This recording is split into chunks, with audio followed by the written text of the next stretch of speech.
I wish every company protected their properties as well as Nintendo does.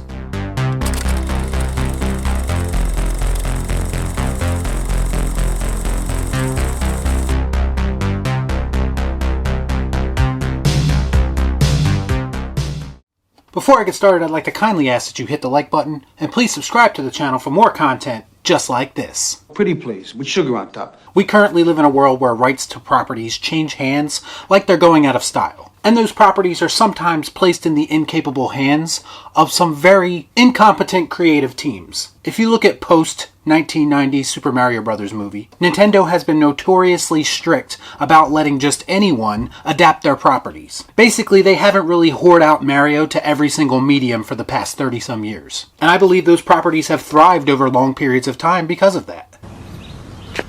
That makes sense. I think the Mario property specifically is oftentimes associated with consistency and success, and not so much for oversaturation in the way that everything else is in Hollywood today. But not too long ago, they decided to allow Illumination Entertainment, that's the company behind the Despicable Me movies, to begin work on an animated Super Mario Bros. Movie. I've long said that if you're going to turn Mario into a movie, that full-on animation is the way to go. None of this live-action animation hybrid stuff like they did with Sonic. Bring me the Mushroom Kingdom and all of its bright and colorful and wacky glory. And it would seem if they're getting a company like Illumination Studios to do this movie, that they are trying to accomplish just that. Only time will tell because the movie isn't actually supposed to be released until sometime next year. But that's not why I'm making this video, actually. I'm making this video because Nintendo's president, Shuntaro Furukawa, I'm sorry if I got that wrong. Do you understand the words that are coming out of my mouth? Anyway, he made some comments in an interview recently with Slash Film that were very, very interesting and telling about the success of Nintendo. He starts off by talking about how they are looking into doing more animation, and not just with Mario. Now, normally that would raise a red flag with me, and I would assume that they're just going to flood the market with all their properties. But in his very next sentence, he goes on to say how they are very careful about where and how they license out their IPs, and how they're not merely deploying their characters and worlds just for maximum exposure. You think Disney is listening to this? If not, they should be.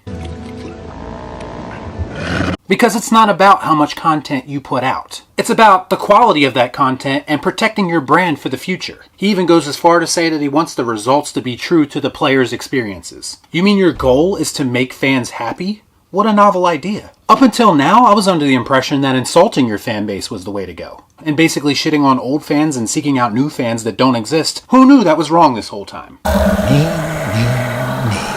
You see, believe it or not, the longtime fans are the ones you want to please. Because if you keep those fans invested, they will pass down their love to future generations. And Nintendo gets that, so they plan their business model around that idea. He finishes off by saying he would never want to prevent Nintendo game developers from making another unique game with these characters. So to sum up, Nintendo is very selective about who they license their IPs to. They want to make hardcore fans happy. And to top it all off, they don't want to stifle future creativity. This company gets it. That's the holy trinity of a successful business plan in the entertainment industry. Goddamn right, that's the only way I work, Cap. Is there any way we can get the president of Nintendo at the head of Lucasfilm, or any other Hollywood studio for that matter? Everything that this man believes in and preaches is exactly what we need to save the entertainment industry. Hollywood needs to be more selective, they need to be more creative. They need to take their time with properties, instead of shooting for release dates before they have a final script in place. If you take care of your properties, those properties will take care of you. If you treat them just like a way to print money, and put minimal effort into their development, eventually you will fail.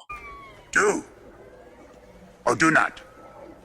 There is no try. I would like to personally thank Nintendo for being the exception to the modern day norm. We need more companies like Nintendo and less companies like Disney. So let me know what you thought about all this in the comments down below. As always, please like, comment, share, subscribe to the channel, hit that bell for notifications, and I'll see you next time right here on Real Shift.